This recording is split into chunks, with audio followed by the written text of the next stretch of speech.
సంక్రాంతి వచ్చేస్తుంది. సంక్రాంతి అనగానే అందరికీ గుర్తొచ్చేది గాలిపటాలు. చిన్నవాళ్ళు పెద్దవాళ్ళు అందరూ కూడా సరదాగా రంగురంగుల గాలిపటాలు ఎగరేస్తూ ఉంటారు.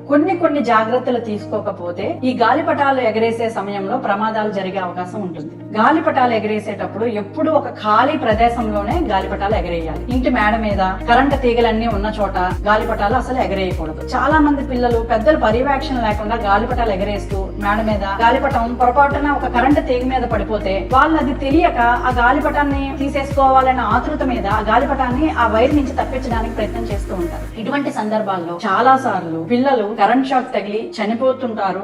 కొన్ని సార్లు ఒక పూర్తిగా చెయ్యి కూడా తీసేసే పరిస్థితి కూడా చాలా చూసాం. అటువంటి ఇబ్బందులు కలగకుండా ఉండాలి అంటే పిల్లలు పెద్దల పర్యవేక్షణలో మాత్రమే గాలిపటాలు ఎగరేయాలి. పొరపాటున వాళ్ళు ఎక్కడైనా ఎగరేసిన దగ్గర ఏదన్నా చెట్టులోనో లేకపోతే ఏదైనా వైరుకో అది అంటుకుపోతే దాన్ని మళ్ళీ అక్కడి నుంచి తప్పించే ప్రయత్నం ఎట్టి పరిస్థితుల్లోనూ కూడా చేయకూడదు. గాలిపటాలతో ఇంకో ప్రాబ్లం ఉంది. గాలిపటాల యొక్క దారం ఈ మధ్యన కొత్త దారాలు వచ్చి అవి చాలా షార్ప్ గా ఉంటున్నాయి అనమాట. ఆ ఎగరేసిన దీంట్లో అది ఎవరికన్నా చేతికన్నా పీక భాగంలో గానీ ఎక్కడన్నా కూడా తగిలేస్తా ఉంటే పూర్తిగా చాలా సూదిగా ఉండటం వల్ల అది కట్ అయిపోతూ ఉంది. అటువంటి ప్రమాదాలు వార్తల్లోనో పేపర్లోనో చాలా తరచుగా చూస్తూ ఉన్నాం. పండగ అనేది మనకి ఆనందాన్ని తీసుకురావాలి కానీ బాధని తీసుకురాకూడదు. చిన్నపాటి జాగ్రత్తలు తీసుకొని మీ అందరూ కూడా ఈ సంక్రాంతిని సరదాగా జరుపుకోవాలని మనస్ఫూర్తిగా ఆశిస్తున్నాను.